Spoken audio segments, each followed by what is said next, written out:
ನಮಸ್ಕಾರ ಗೆಳೆಯರೆ. ಅಮೆರಿಕಾದ ಸೂಪರ್ ಪವರ್ ಅಂತ ಕರೆಯುವ ವಿಶ್ವದ ಅತ್ಯಂತ advanced stealth fighter jet F-35 ಅನ್ನ ಈಗ ಎಲ್ಲ ದೇಶಗಳು ತಿರಸ್ಕರಿಸುತ್ತಿವೆ ಅನ್ನೋದರ ಬಗ್ಗೆ ನೀವು ಯಾವಾಗಲಾದರೂ ಯೋಚನೆ ಮಾಡಿದ್ದೀರಾ?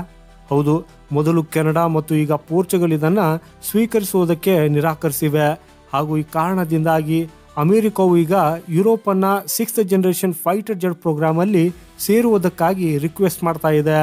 ಆದರೆ ಇಲ್ಲಿ ನಿಜವಾದ ಪ್ರಶ್ನೆ ಅಂದರೆ, ಯುರೋಪ್ ಈ ಪ್ರೋಗ್ರಾಮಲ್ಲಿ ಅಮೆರಿಕಾಗೆ ಸ್ಥಾನ ಕೊಡಲಿದೆನಾ ಹಾಗೂ ಭಾರತಕ್ಕೆ ಇದರಲ್ಲಿ ಯಾವ ಅವಕಾಶಗಳಿವೆ ಅನ್ನೋದರ ಬಗ್ಗೆ ಇವತ್ತಿನ ಈ ವಿಡಿಯೋದಲ್ಲಿ ಡಿಟೇಲ್ ಆಗಿ ತಿಳಿದುಕೊಳ್ಳೋಣ. ಸೊ ಈ ವಿಡಿಯೋವನ್ನು ಕೊನೆವರೆಗೂ ನೋಡಿ ಹಾಗೂ ನಮ್ಮ ಈ ಚಾನೆಲನ್ನು ಸಬ್ಸ್ಕ್ರೈಬ್ ಮಾಡಿ. ಸೊ ಗೆಳೆಯರೆ, ಮೊದಲನೆಯದಾಗಿ ಅಮೆರಿಕಾದ F-35 ಪ್ರೋಗ್ರಾಮ್ ಯಾಕೆ ವಿಫಲವಾಗ್ತಾ ಇದೆ ಅನ್ನೋದರ ಬಗ್ಗೆ ತಿಳಿದುಕೊಳ್ಳಿ.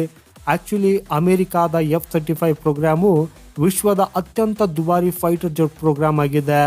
ಯಾಕಂದರೆ ಅದರ ಮೈಂಟೆನೆನ್ಸ್ ಕಾಸ್ಟು ತುಂಬ ಹೆಚ್ಚಾಗಿದ್ದರಿಂದ ಅನೇಕ ದೇಶಗಳು ಇದನ್ನು ನಷ್ಟದ ಒಪ್ಪಂದವೆಂದು ಹೇಳಿಕೊಳ್ತಾ ಇವೆ. ಕೆನಡಾದ ಪ್ರಧಾನಿ ಸ್ವತಃ ಈ ಡೀಲನ್ನು ರಿವ್ಯೂ ಮಾಡುತ್ತೇವೆ ಮತ್ತು F-35 ಅನ್ನು ಖರೀದಿಸದಿರಬಹುದು ಅಂತ ಹೇಳಿದರು. ಪೋರ್ಚುಗಲ್ ಕೂಡ F-35 ಬದಲಿಗೆ ಯುರೋಪಿಯನ್ ಫೈಟರ್ ಜೆಟ್ಗಳನ್ನು ಖರೀದಿಸುವುದಕ್ಕೆ ಬಯಸ್ತಾ ಇದೆ. ಈ ಕಡೆ ಜರ್ಮನಿನೂ ಕೂಡ ಈ ಒಪ್ಪಂದದ ಬಗ್ಗೆ ಅನುಮಾನಗಳನ್ನು ವ್ಯಕ್ತಪಡಿಸ್ತಾ ಇದೆ. ಸೊ ಇದೆಲ್ಲದರ ಹಿಂದೆ ಎರಡು ಪ್ರಮುಖ ಕಾರಣಗಳಿವೆ. ಅದು ಏನಂದರೆ, F-35ನ ಆಪರೇಷನಲ್ ಕಾಸ್ಟು ತುಂಬ ಹೆಚ್ಚಾಗಿದೆ ಹಾಗೂ ಈ ಅಮೆರಿಕ ತನ್ನ ಶಸ್ತ್ರಾಸ್ತ್ರಗಳ ಮೇಲೆ ಸಾಕಷ್ಟು ಕಂಟ್ರೋಲನ್ನು ಇಡ್ತದೆ.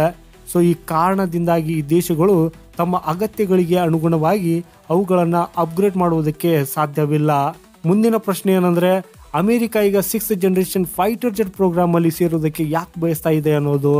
ಆ್ಯಕ್ಚುಲಿ ಅಮೆರಿಕ ತನ್ನದೇ ಆದ 6ನೇ ತಲೆಮಾರಿನ ಫೈಟರ್ ಜೆಟ್ ಪ್ರೋಗ್ರಾಮ್ NGAD ಅಂದರೆ ನೆಕ್ಸ್ಟ್ ಜನರೇಷನ್ ಏರ್ ಡಾಮಿನೆನ್ಸ್ ಅನ್ನು ಹೊಂದಿತ್ತು. ಆದರೆ ಇಲ್ಲಿ ಬಜೆಟ್ ಮತ್ತು ತಾಂತ್ರಿಕ ಸಮಸ್ಯೆಗಳಿಂದಾಗಿ 2024ರಲ್ಲಿ ಅದು ವಿಳಂಬವಾಗಿತ್ತು. ಮತ್ತೊಂದೆಡೆ ಯುರೋಪ್, UK, ಇಟಲಿ ಮತ್ತು ಜಪಾನ್ GCAP ಅನ್ನು ಅಂದರೆ ಗ್ಲೋಬಲ್ ಕಾಂಬ್ಯಾಟ್ ಏರ್ ಪ್ರೋಗ್ರಾಮ್ ಅನ್ನು ಪ್ರಾರಂಭಿಸಿದವು. GCAPನಲ್ಲಿ ಮಿತ್ಸುಬಿಸಿ ಜಪಾನ್, ಬೇಸ್ ಸಿಸ್ಟಮ್ UK ಮತ್ತು ಲಿಯೋನಾರ್ಡೋ ಇಟಲಿ ಸೇರಿವೆ. ಸೊ ಈ ಕಾರ್ಯಕ್ರಮವು ಈಗ ವೇಗವಾಗಿ ಪ್ರಗತಿಯಲ್ಲಿದೆ ಹಾಗೂ ಅದಕ್ಕಾಗಿಯೇ ಈ ಅಮೆರಿಕ ತಂತ್ರಜ್ಞಾನ ಓಟದಲ್ಲಿ ತಾನು ಹಿಂದುಳಿದಿರಬಹುದು ಅಂತ ಹೆದರ್ತಾ ಇದೆ.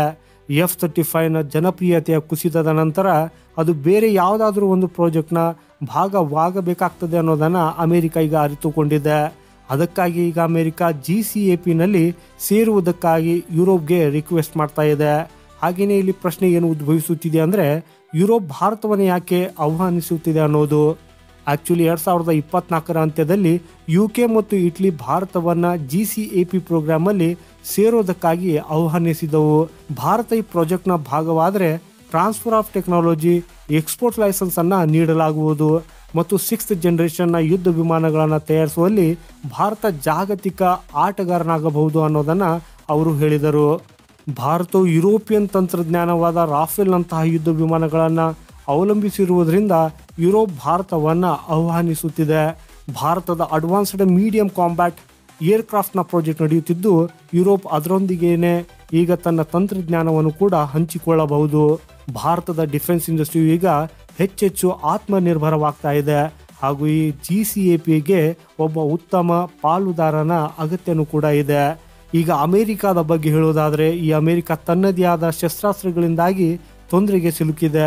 ಯಾರು ಕೂಡ ಅವರ ಈ F-35 ಖರೀದಿಸುವುದಕ್ಕೆ ಬಯಸ್ತಾ ಇಲ್ಲ.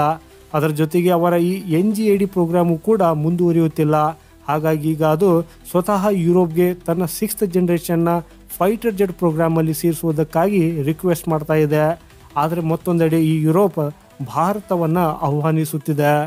ಸದ್ಯಕ್ಕೆ ಈಗ ಭಾರತ ಈ ಪ್ರಸ್ತಾಪವನ್ನು ಸ್ವೀಕರಿಸುತ್ತದೆ ಅಥವಾ ತನ್ನದೇ ಆದ ಅಡ್ವಾನ್ಸ್ಡ್ ಮೀಡಿಯಂ ಫೈಟರ್ ಜೆಟ್ ಪ್ರೋಗ್ರಾಮ್ದತ್ತ ಗಮನ ಹರಿಸುತ್ತದೆ ಅನ್ನೋದನ್ನು ಕಾದು ನೋಡಬೇಕಾಗಿದೆ. ಸೊ ಗೆಳೆಯರೆ, ಇಲ್ಲಿ ನಿಮಗೊಂದು ಪ್ರಶ್ನೆ, ಭಾರತವು ಈ ಪ್ರೋಗ್ರಾಮ್ನ ಭಾಗವಾಗಬೇಕೇ ಅಥವಾ ತನ್ನದೇ ಆದ ತಂತ್ರಜ್ಞಾನದ ಮೇಲೆ ಕೇಂದ್ರೀಕರಿಸಬೇಕೇ? ನಿಮ್ಮ ಅಭಿಪ್ರಾಯ ಏನೇ ಇರಲಿ ಕಮೆಂಟ್ ಮಾಡುವ ಮೂಲಕ ನಮಗೆ ತಿಳಿಸಿ.